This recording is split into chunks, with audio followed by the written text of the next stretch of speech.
안녕하세요. 첫 번째 시간 창업에 대해서 알아보도록 하겠습니다. 자, 창업. 왜 사업자 등록을 해야 하는가에 대한 주제로 말씀을 드리겠습니다. 사람이 태어나면 주민등록등본에 우리가 이름을 올리죠. 그런 것처럼 사업을 할 때는 사업자 등록을 해야 됩니다. 그런데 왜 사업자 등록을 해야 될까요? 거기에 대해서 말씀을 드리겠습니다.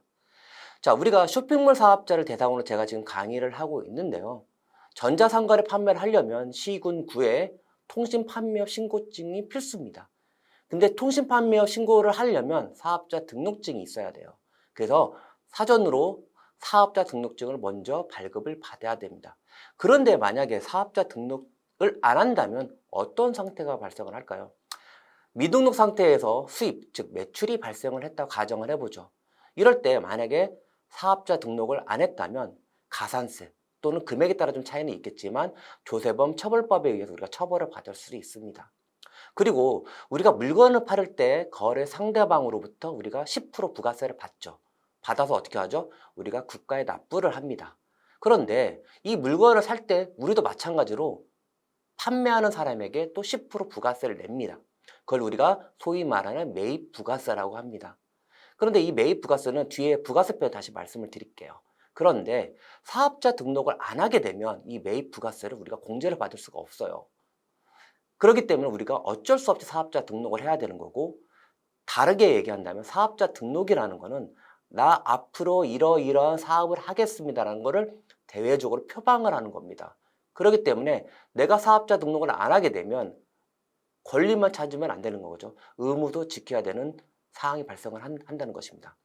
그리고 사업자 등록을 안 하게 되면 우리가 사업을 하다 보면 결손이 날 수도 있어요. 사업이 안 되거나 또는 이렇게 코로나 시국에 되게 사업이 안 되는 경우에 우리가 결손이 발생할 수도 있습니다. 그런데 사업자 등록을 안 하게 되면 우리가 이 결손금을 공제를 받을 수가 없어요. 이 공제 관련해서는 뒤에서 또 나오겠지만 우리가 현재 15년 동안 2월에서 공제를 하고 있는데요. 그 2월 공제를 받을 수가 없어요. 그리고 사업자 등록 번호에 대해서 한번 알아볼게요. 총 10자리로 우리가 구분을 합니다. 이 중에 가운데 두 글자는 개인과 법인을 구분 짓는 거예요. 즉 개인 과세 사업자는 01번부터 79번, 그리고 개인 면세 사업자는 90번부터 99번. 그리고 우리가 법인이라고 그러는 소위 말하는 법인이라고 말하는 영리법인은 81번, 86, 87, 88. 그리고 그 영리법인의 지점은 85로 이렇게 나타내고 있습니다. 자, 사업자 등록을 하려면 어떤 게 필요할까요? 그냥 맨몸으로 가면 될까요? 그건 아니죠. 그렇죠? 우리가 세무서에 가도 되고 또는 집에서 홈택스를 통해서 우리가 사업자 등록을 신청을 할 수가 있습니다. 자, 세무서에 직접 방문한다고 가정을 하고요. 어떤 서류가 필요할까요? 자, 임대차 계약서 있어야 돼요.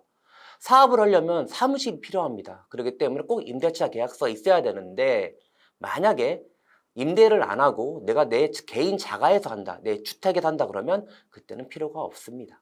그리고 나를 나타내야 되니까 신분증이 필요하죠. 그리고 사업자 등록 같은 경우 가끔 동업계약서가 필요로 하는데요. 이건 뭐냐면 어떠한 지인과 같이 창업하는 경우입니다. 그럴 때는 공동사업인 경우에는 동업계약서 작성을 하고 여기에는 지분 비율이 나와야 돼요. 그래서 A와 B가 있다면 A가 50%, B가 50% 또는 A가 90%, B가 10% 이렇게 소득을 배분할 거라는 그런 동업계약서가 꼭 있어야 됩니다. 그리고 사업자 등록 신청서를 작성을 해야 되겠죠. 그래서 어디다가 신청을 한다면 사업장 관할세무서, 예를 들어서 강남구 청담동에 있다 그러면 강남세무서로 가시면 됩니다. 그런데 만약에 주소지에 산다 그러면 내 주소지 관할, 예를 들어 내가 금천구 독산동에 집이다 그런다면 금천세무서에 가서 신청을 하시면 됩니다. 근데 만약 이런 게 너무 힘들다, 가는 게 너무 번거롭다 그렇다면 요즘은 홈택스에서도 가능해요. 그래서 관련된 서류들을 전부 다 스캔을 해서 홈택스에서 업로드를 시켜서 우리가 사업자 등록을 낼 수도 있습니다. 그리고 사업자 등록을 하게 되면 우리가 사업용 신용카드라는 것도 등록을 해야 돼요. 사업용 신용카드 등록도 해야 되고 또는 신용카드 및 현금영수증 가맹점 가입도 해야 됩니다. 만약에 현금영수증 의무 가맹점인 사업자가 가입을 안 하게 되면 가산세가 나올 수도 있어요. 그러니까 내가 신용카드 및 현금영수증 가맹점인지 아닌지도 알아야 되겠죠. 그래서 꼭 가입을 해야 됩니다. 그리고 처음에는 필요가 없는데 우리가 소위 말하는 복식부기 대상자라는 게 있습니다. 우리가 도소매업은 3억인데요. 3억이 넘게 되면 우리가 복식부기자라고 합니다. 그런데 그 복식부기자는 꼭 사업용 계좌를 등록을 해야 돼요. 안 하면 가산세입니다. 제가 지금까지 계속 가산세 얘기만 하는데 이렇게 의무를 많이 부여를 합니다. 사업자 등록을 하게 되면. 그래서 꼭 지키셔야 우리가 쓸데없는 가산세로부터 우리가 벗어날 수가 있으니 제 말을 꼭 귀 기울여 주시기 바랍니다. 그리고 세무 상담은 우리가 사업을 하다 보면 너무 궁금한 게 너무 많아요. 뭐 가까운 세무사한테도 막 우리가 말을 해서 상담을 할 수도 있지만 세무사한테 바로 갈 수가 없다면 우리가 홈택스 또는 국세상담센터가 있습니다. 126번 누르면 우리가 좀 약간 시간은 걸리겠지만 언제든지 국세조사관하고 상담을 할 수가 있습니다. 다음에 보여드리는 화면은 우리가 집에서 사업자 등록을 한다는 가정하에서 제가 만들어 봤는데요. 이 보면 홈택스라고 써 있습니다. 국세청 홈택스 화면을 제가 지금 띄운 거고요. 여기 보면 저 네모칸에 보면 통신판매 사업자 등록 신청서라는 게 있습니다. 여기를 눌러서 신청을 하시면 됩니다. 이상 사업자 등록은 여기까지 마치도록 하겠습니다.